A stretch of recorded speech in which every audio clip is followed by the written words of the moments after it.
Ilya, I also have Jones, I have Makachev at 1. But how about Alexander Volkanovski?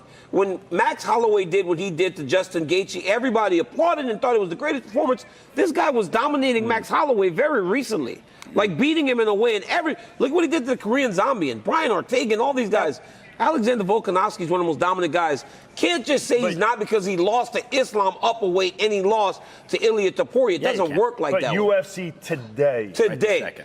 Shawkat Rachmonov. Bro. That's a good one.